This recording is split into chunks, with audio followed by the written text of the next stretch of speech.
Hey everybody, welcome back. Oh my gosh, it is time to kick off season 5 of Rambling Through Everyday Life with Fran and Angela. My name is Fran.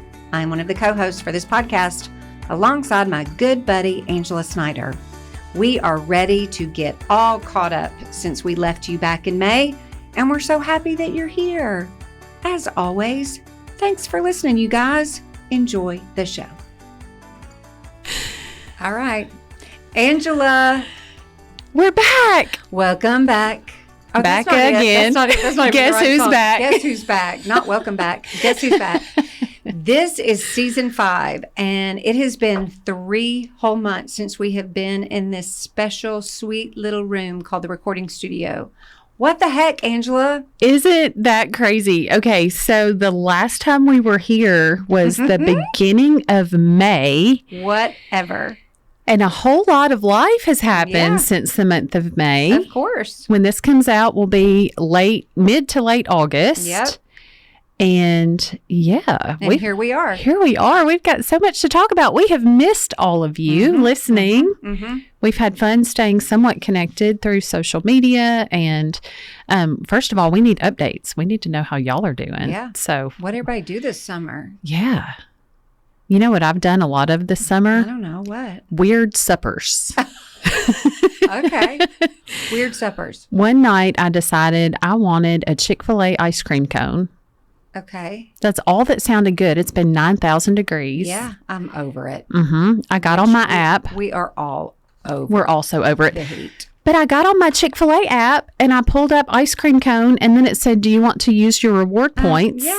Yes, please. So I left Chick-fil-A drive-thru with a very large ice cream cone that was dripping all over the place by the time they handed it to me. I ate it in about 3 bites, paid $0 for it. It felt so scandalous because it was a free gift because of all my Chick-fil-A points. Have you seen those videos? It's McDonald's. It's not Chick-fil-A. But I'm like, what did they put it in? Have you seen the videos where like the moms take the ice cream and the cone and they mush it all up together in some kind of container? No. And then they just eat it. Like you take the cone, you take the ice cream, you just chop it all up. Squish it and mush it all together and eat it that way. I'm like, what did they put it in? Do you just happen to have a Tupperware sitting in your car? Angela. Oh, like in the drive-thru? Yeah, like they're in their car and they... Oh.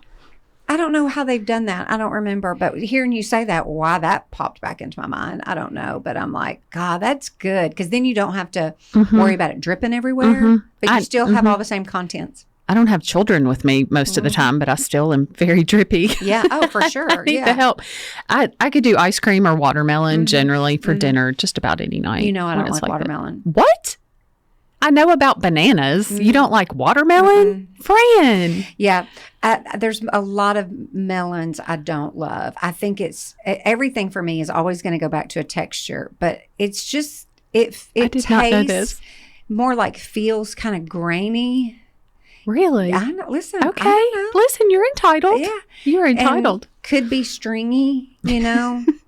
What about an orange? Is it stringy? No, that doesn't bother me. Okay. That's okay. But watermelon, any kind of cantaloupe, ugh. No, I don't like cantaloupe. Carl loves cantaloupe, but no thank you. Honeydew, is that some kind of melon? Don't like that either. We'll go back to desserts for a minute because I do have one that I love that I'm kind of obsessed with, and it's on the no guilt side of things, but it tastes good. Okay. You can take a sugar-free chocolate pudding cup, some Ready Whip, and a few graham crackers. It's incredible. I would eat that.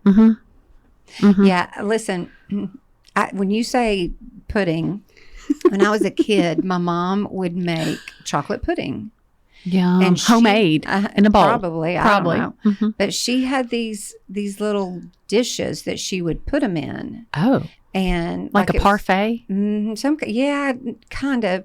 And I can still see it in my head. And they would go in the refrigerator and you would just pull one out. And I remember thinking, that's so fancy. We did that. We had the little Tupperware plastic that you put I guess it was grape Kool-Aid. You know, it had the little lid that had the stick that stuck down in it, and they'd come out and make homemade popsicles, and we thought we were so fancy. Oh, yeah. Those were the good old days. Pudding pops. What happened to pudding pops? They don't exist. No longer. Well, anyway, now it's a food show. Yeah. No, it's not, y'all. Y'all know us. We just had breakfast at Perkins and it was fabulous. But it was funny when I walked in. We everybody should know by now. Fran will always be the first one to arrive. Well, because I'm always late. Well, yeah, that. But it's just like I think about all the things. It's Saturday morning. We were meeting at 9:00. It's Perkins. It's going to be crowded. I don't want to wait on a table. What if we have to wait? We have to be in this recording studio. Like, I'm thinking about all the things, and like, it's like I'm going to beat the system. I'm going to get there, and I'm going to show all of you. Well, you ultimately like beat the system. We had the perfect corner table for the meeting that we had. I love a corner table. Do not put me in the middle of the room. No. We have too much to say for the middle of the room people. Yeah. And we will not speak of the little man behind me that watched CNN at full volume the whole time on his phone. It was a little distracting. But I got tickled because we had the conversation. Would you ever eat alone? Because I told you, like, if I had been the first one to arrive, I would not have gotten a table. I would have texted you and said, hey, are you here? Do I need to get a table? I get all this anxiety. Now, sometimes I do that, but for whatever reason today, you were confident. I was going to beat the system today. You owned that place this morning. I'm going to show all of you Perkins people. But my husband, more often than not, will eat by himself at lunch. I'm not doing that. That's going to be a poll we put in stories. Yes. Okay, is it sad and lonely, or is it confident to eat? Yes. Maybe. Is it a man-woman thing? I'm 54. I have never, ever walked into a restaurant and eaten by myself. Never, Angela. I don't know that I ever have. I think I would order it to go and eat in my car. Absolutely. Absolutely, I would. Which is funny because we're very outgoing people. I don't think it's even like a personality type. No, I think that also I'm thinking that all the people, which we know they're not, are sitting there thinking, well, what's wrong with her? What a loser. She apparently doesn't have any friends. Meanwhile, my husband does not care what anybody thinks, and he's just fine. Yeah, I know. Anyway, okay. Well... So, okay, let's go back to May because I pulled out my calendar because I thought, okay, this is August. It's been a minute, but what exactly happened that we need to catch up on? What has anybody done What has anybody done? Listen, we're going to get into the major things that have gone on in Fran's life because I have minor categories to Fran's major life-shattering categories. Jeez Louise, but it's called July, the month of July. We're gonna do a slow clap build up to the month of July, and then I need everybody to send me a text that says, "I'm so proud of you." Oh my gosh, we are so proud of Fran Thomas. We're gonna that deserves its own huge conversational piece of this podcast. But in the month of May, is that when we did or did we start in June? When did we do our book club? June. That was June. See, June. I don't even remember what happened. Our colloquium. Yeah. I do remember that word. Dr. Dove. I still am. Colloquium. Hang on. Say it one more time. Colloquium. 4-syllable word. Colloquium, everyone. Colloquium. That's a fancy word for our book study. We so fancy.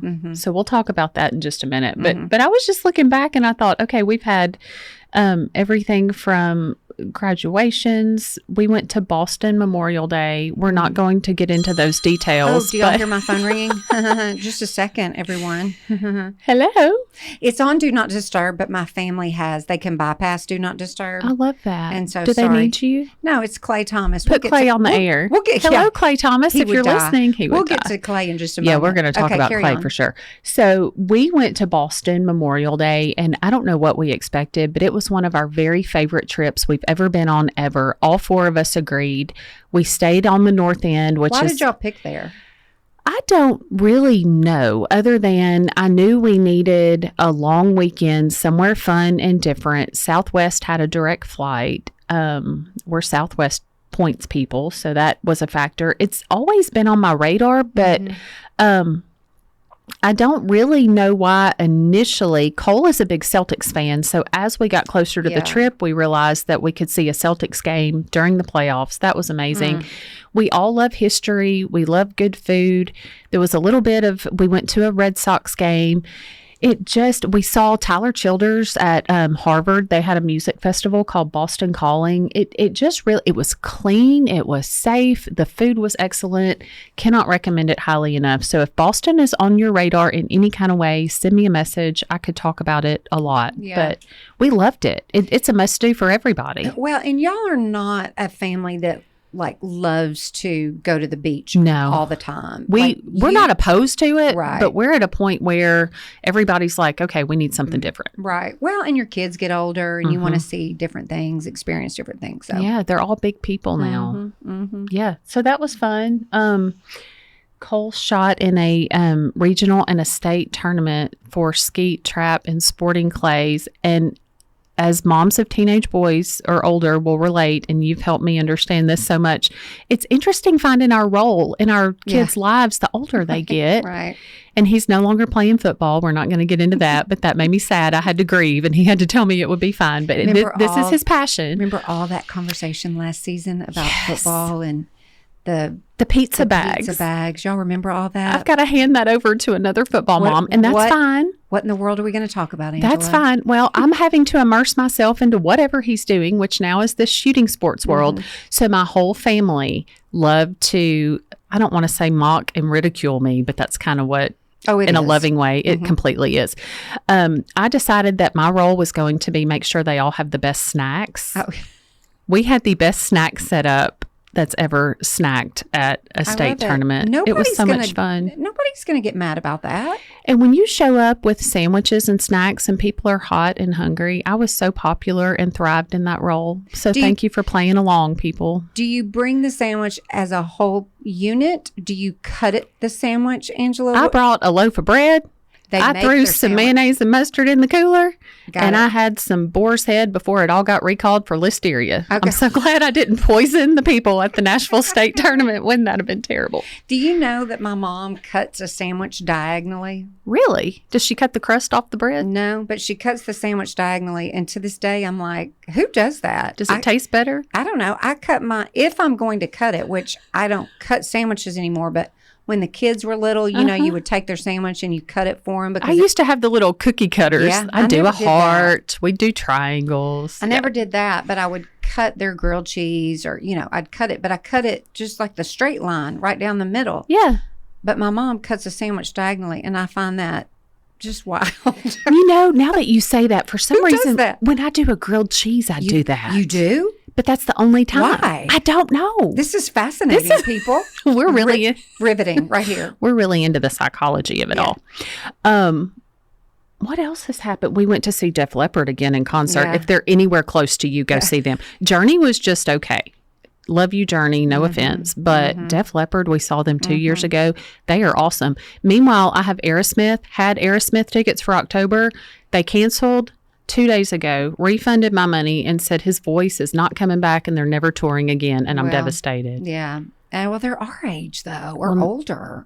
That was what was so hard, Which I think. I don't know how old they are, but they have to be a little bit older than me because I'm not ready for that to be done. I know. Now, granted, we saw Bob Seger on 2 different farewell tours, but there's just something about the music that we grew up with and then thinking that we're old enough for that to no longer be.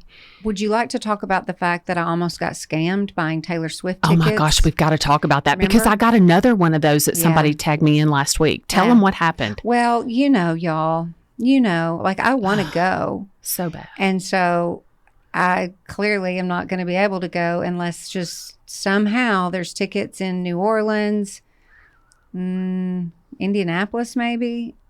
We should have gone to one of the European shows. I would have loved to have done that. But anyway, so there was some post on social media on Facebook. Hey, my cousin is trying to sell tickets to blah, blah, blah show. Anybody want them? Well, I just sucked right into that game and got sucked into that. And I didn't purchase them, but I got really I don't want to even say I got close. We were having conversation. Yes, I reached out to you and I was like, "Here's my credit card. Buy them all." Oh, listen, I go from 0 to 100. There's no Metal Gear. I remember now sitting outside the Pure Bar in the parking lot and I will get scammed and I'm the lawyer. Here's my credit card. I can't tell you how many times Angela's taken a picture of the front and back of her credit card. There's nothing at all unsafe about any of these things. Please don't ever do what I do.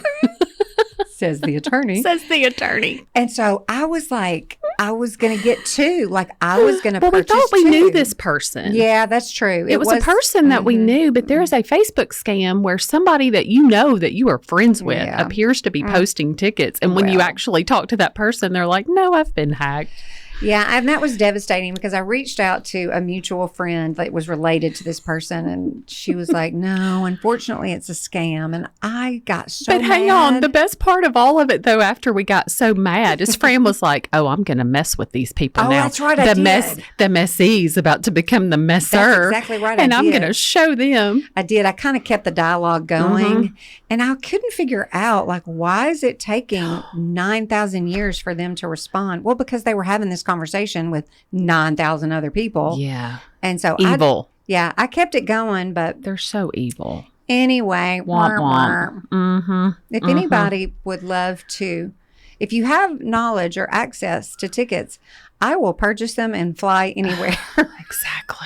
Exactly. Okay. Anyway, carry on. Okay. So let's talk for a minute about the book that we did for our colloquium in the month of June. Untangle Your Emotions, everyone. Did y'all read it? Lots of you all, like, again, I think that, you know, in the summer, I love a book club. I would like to see us do this again next summer. And I do like online as opposed to in person because it just allows you to read at your own pace, watch the videos that we made at your own pace, even though I do love in person everything. I liked how we did it. So we took Untangle Your Emotions, broke it up into, was it just 3 or 4? 4 sessions. 4 sessions, video sessions. Lots of you all signed up. A shout out to our friend Meredith, who did all the administrative work for us. And those videos are still out there. If you missed it, it is not too late. Yeah. Just find us on YouTube. We'll be sure and put that link in the show notes as well. And you can go watch those whenever. I highly recommend this book. And I said it 1,000 times as we talked about it, in that there's nothing in this book that is something, well, let me say it this way. It can appear that it's a surface level book, but she goes takes us beautifully into the depths of why we do what we do, why our emotions are getting stuck, maybe why we do tend to live on the surface of everything's fine, I'm fine, it's all fine. And so it's just it's challenging, but yet you don't feel exhausted reading it. It was so practical. It's everything I love about therapy that I didn't expect to love about therapy. Right. You can tell she's done a lot of work and then hand it off to us. Like, this is something we'll go back to over and over again. Yeah. Anyway.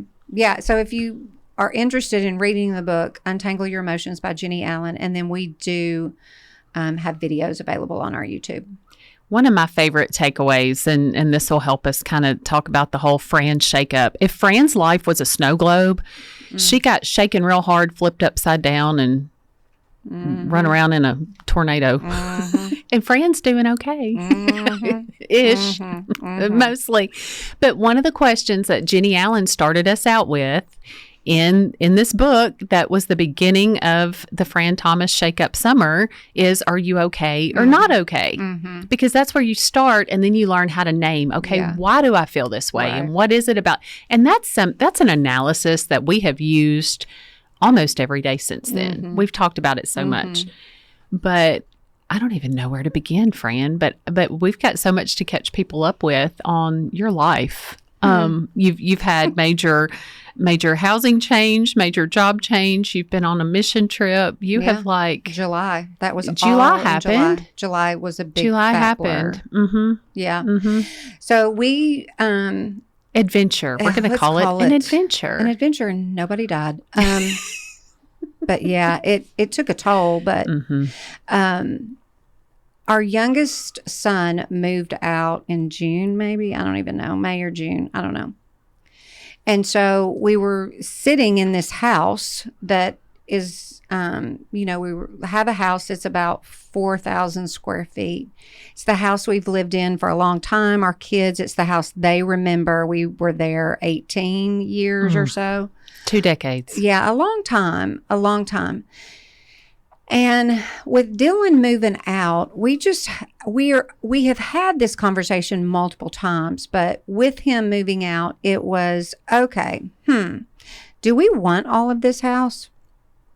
So I reached out to my friend and coworker, Bailey Bell, realtor here in Jackson, and just said, hey, come by and let's just talk about it. When was this? I don't know. This June? was not very long ago. No, because, One day Fran said, I think we might sell our house. And I was like, okay.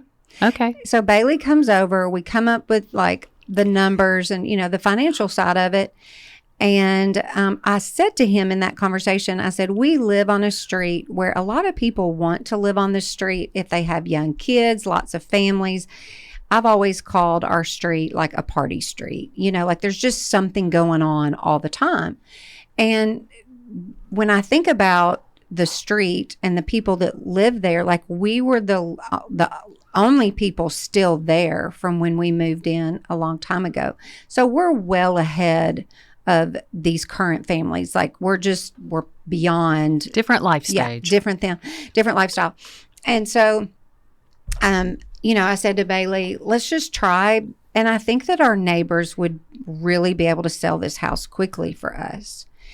And so we agreed to have an open house for just the people on the street. And so Bailey went up and down every house, knocking on the door, passing something out, saying, hey, we're having an open house at the Thomases on this night, come see it.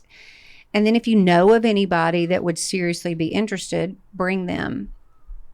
And so that's exactly what happened. Our neighbors brought a family to our house and they stayed forever. You know how it goes. They're outside talking for a very long time, walking all around the house. They're inside talking for a very long time, walking around the house. Bailey understood that there were moments when he needed to back away because of the type of conversation they were having. This was serious. The house had really not even been on the market yet. He had a video made to announce it being on the market, but it wasn't even really on the market yet. And so we come back, we left the house, we come back and Bailey is telling us about this family. And I just knew right then and there, standing in the kitchen, this house is sold.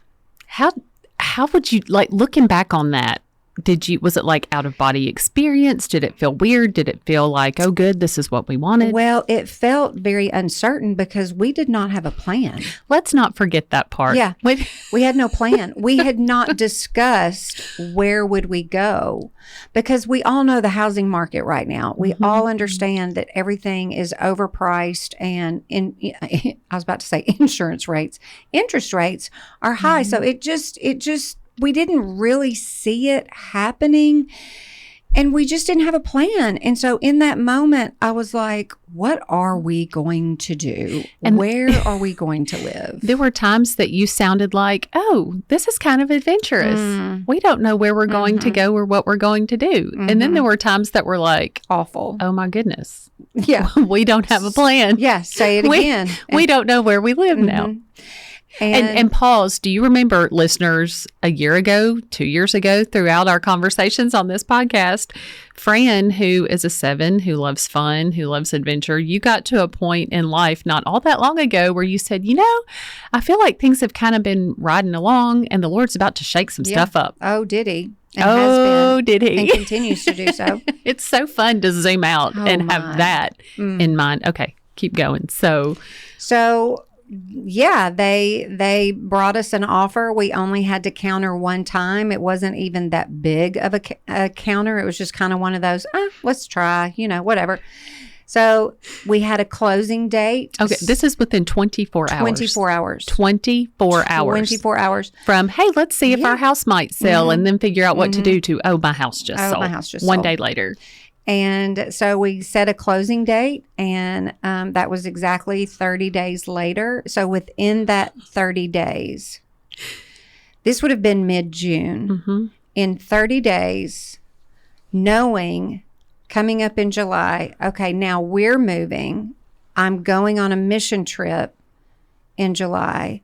Our oldest son, Clay, who just called, y'all remember hearing the phone ring a few minutes ago, Clay was also moving from his Airbnb in Chicago to an apartment that he found. And then I was beginning to understand I was not going to be able to help be a part of that move. I've yet to be in Chicago with him. He's been there since March, and I've yet to go.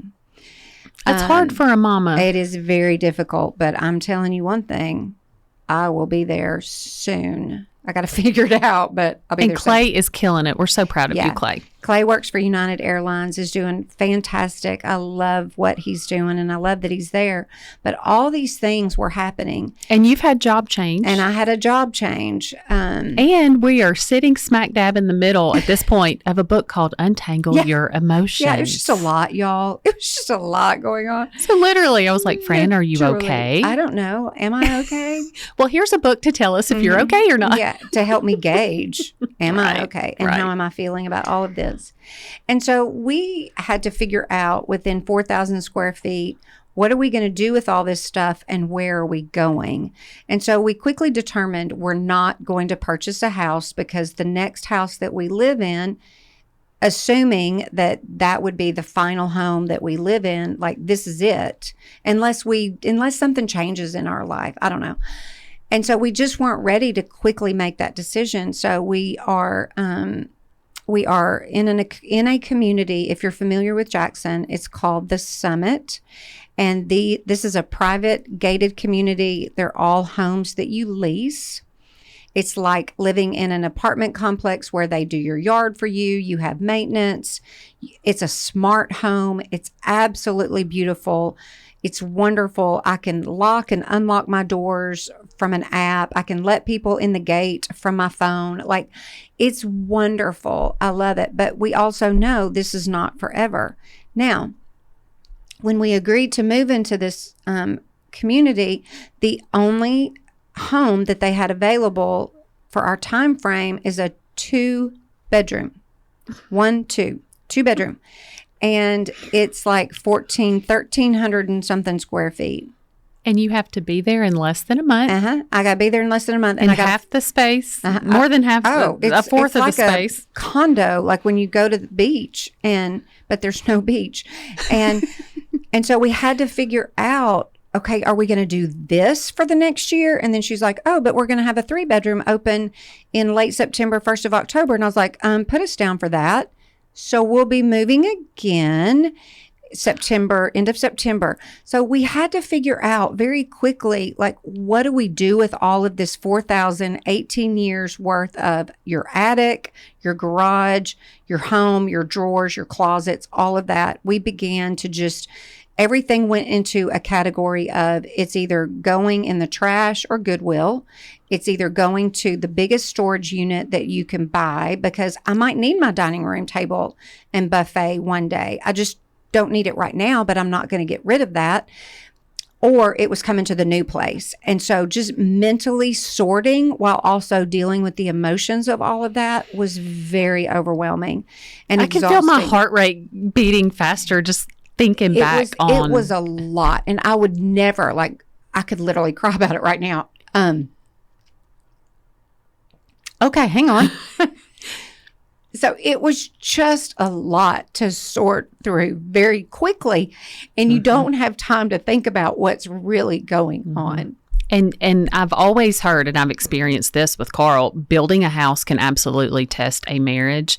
I have never walked through selling and downsizing a home with anyone before, and I don't know that I would have, now, not that I doubt you, but I have never, I wouldn't have even conceived it being possible to do what you and Chip pulled off, and y'all still like each other. So kudos for that. But y'all, you two are such a powerhouse, because together y'all figured out a plan that everybody knows my life would not have been conducive to this. If you had said move in 30 days, might as well just burn my place down. But somehow y'all were able to just go through and systematically, you're rock stars. If you're ever going through this, hire Fran to be your coach, because y'all took room by room. You'd be like, okay, tonight I'm tackling the dining room, and then we're going to tackle the laundry. Y'all got your whole entire house sorted through. But also at the same time as you're sorting, you are going back through the last 18 years. Memories. And so, like, I didn't get a chance to, like, look through the kids' stuff that I had kept, because I knew I was going to keep it all. And let me just say, too, like, in our third garage, we had a piece of tape down the middle that separated this goes here and this goes here, so that, like, if I was cleaning something out, I knew which side of the tape to put stuff on. So I had this massive pile of, like, kids' stuff, but I didn't get to go through it, but I wanted to so badly. And so occasionally I would, but then I also would recognize this is hard and I don't have the capacity for this right now. I'll do it later. Delay. And so it just goes to show you that we're all very quick to just, like, we got to get the thing done, and we're not going to feel whatever it is we need to feel because it's too hard. And I was just stuck by time. I mean, the calendar was in control. Plus, you're trying to go to work every day, and you're trying to buy groceries, and you're trying to pay bills, and you're trying to, still navigate everything. And so anyway, we have the most organized storage unit you could ever imagine. Everything, I know where everything is. And then just the amount of things that just got thrown out. And then you just go, dang alive. As people, we have more junk. So my challenge has been to anybody that asks me about this move, clean something out. Just spend a night. I'm talking an hour, and clean out a drawer, clean out a closet, or begin to do that, because it's amazing to me the amount of junk that we keep that is not really necessary. But anyway, so we eventually get to a point where we're ready to move, and we moved into our tiny 2-bedroom, fabulous, cute little home. But I'm telling you, y'all, it's amazing when you have gone from space to no space. And I know that this can sound just kind of, I don't know, whatever word you want to call it, just snotty, privileged, I don't know. But when you go from having space in a closet to not having space, to space in a bathroom, to not having space, to a kitchen that had more cabinets, that now I have, like, I feel like I have 4. Like, I understand what I'm saying. There's so many lessons that I learned through this process of the value of things, what we are holding on to and why we're holding on to it.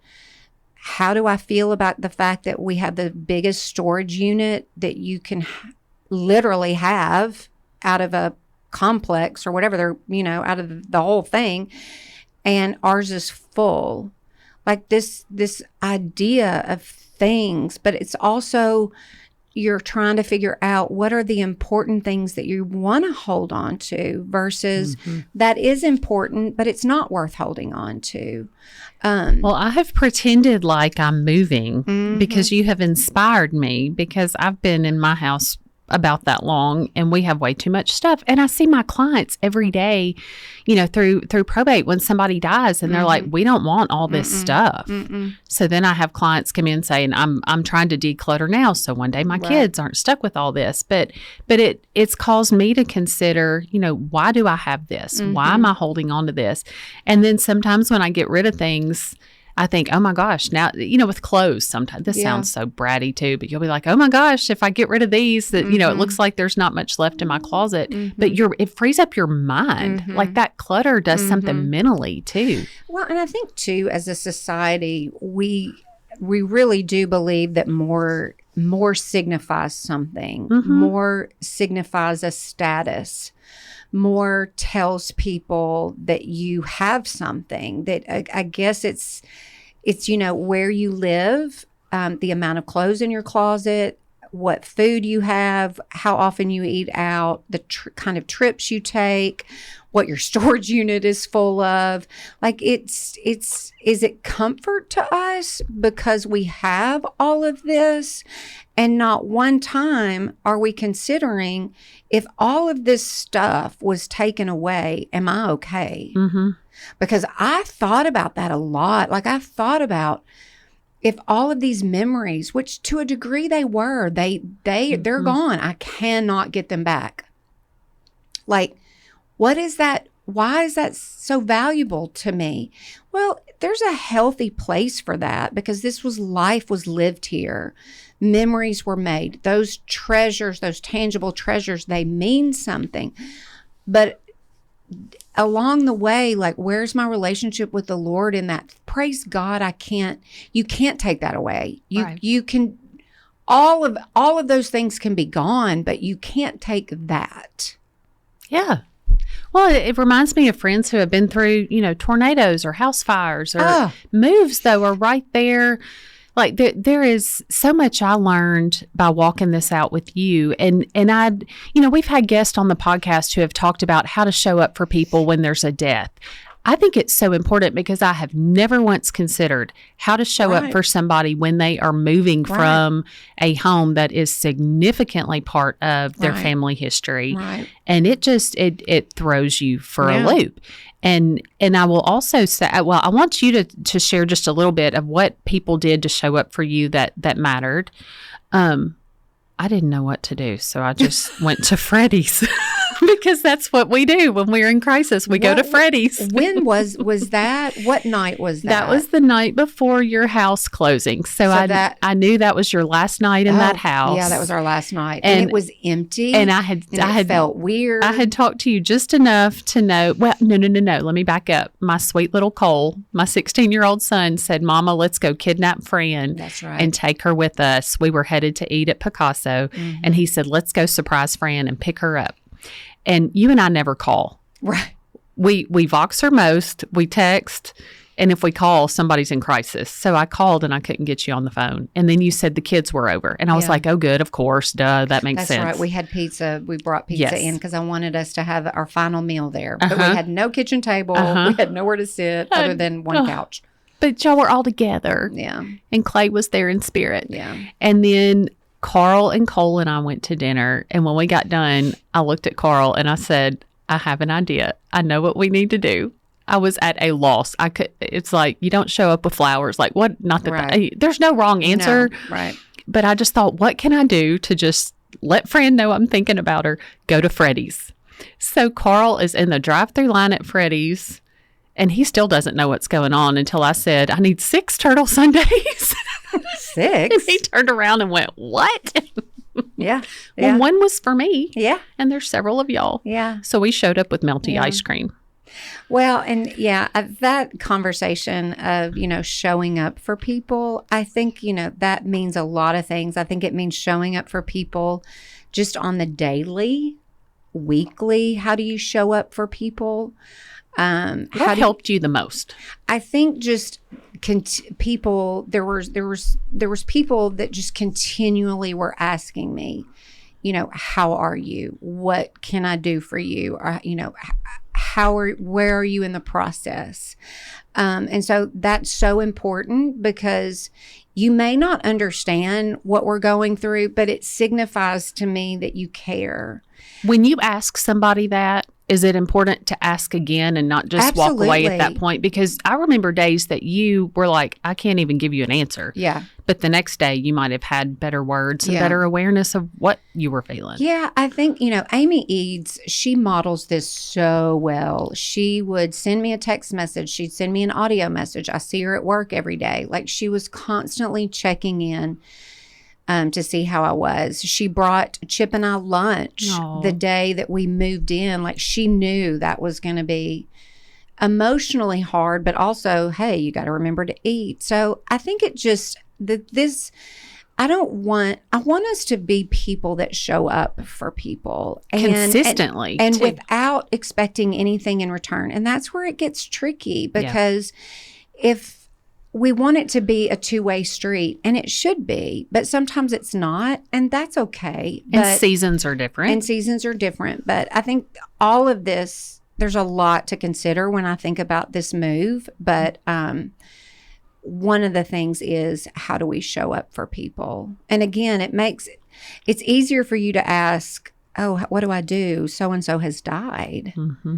But it felt like, well, it was the death of a season. Mm-hmm. Like the kids claim that they're not sad, but, and I believe them, but I also know that it's weird. But also too, Tyler and Dylan, who live here, they come to the new place all the time, but because it's our stuff is still there, but yet it feels very different. Okay. I'll say this one thing, because we're running out of time, y'all. This is getting long, is that, the people that bought our house, they're so precious. They have 3 boys. We have 3 boys. They're going to be just fine. They are going to step into this new season with wonderful memories in that home. Now, let me say this. Chip says to me this morning, he goes, I'm not going to say their names, it doesn't matter, but he said, the wife, the mom, she posted a picture of Facebook of their first day at school, and 2 of the pictures were taken within our house. And I was like, now I have chills. Okay. I think I'm going to go look. Did you? Yeah. But how did you feel? It was fine. I will say this too. Bailey Bell, our realtor, gave us a gift of a watercolor painted of our old house that he brought to us. And I was like, I will cherish this forever and ever and ever. But have we driven by the house? No. Am I ready to do that? I don't think so. Am I going to miss the sunsets? Am I going to miss those cows? Yes, I'm going to miss it all. But I know that this season that we're in is temporary. And then this time next year, y'all, I'll be telling y'all about, this is where we're moving. This is the house we bought. And we know you have to let go of what's behind to have empty, open arms for what's ahead. You do. But change is hard, and we need each other. We've got to show up for our people. Yeah. Anyway, okay. So if for anybody moving out there, I'm your girl. Reach out to me and I'll encourage you in all the ways. How are you at this moment with all of the change that's happening? Listen, Chip also reminded me last night. I said, how long have we lived here? He said 3 weeks. Oh my I was like, goodness, I'm sorry, gracious. What? 3 weeks? Oh my goodness. That's it? And let me say, one of those weeks, I was on a mission trip. International mission trip. So not even in the country. I haven't even hardly lived there 2 weeks. And I'm like, oh, okay. Well, Buckle up, everybody. Buckle up, everybody. Anyway. Okay. So that's all. We'll talk about the mission trip on another episode. Yeah. Okay. Well, this was fun. Y'all, season 5. Woo! Woo! Y'all are so precious and kind. And send us messages with all of your updates about life and your summer and your families and what y'all need prayer for. We've got to get caught up with everybody. Back to school, everybody. Okay. Y'all are awesome. Thanks so much for listening. We'll see you next time. Have a great day. Oh, it's so fun to be back with you guys. Listen, we release every single week, every Monday. Be sure and subscribe wherever you listen to your podcasts so that you don't miss an episode. And also, are you following us on Facebook? You can just search Rambling Through Everyday Life with Fran and Angela. Also, are you following us on Instagram? Find us there.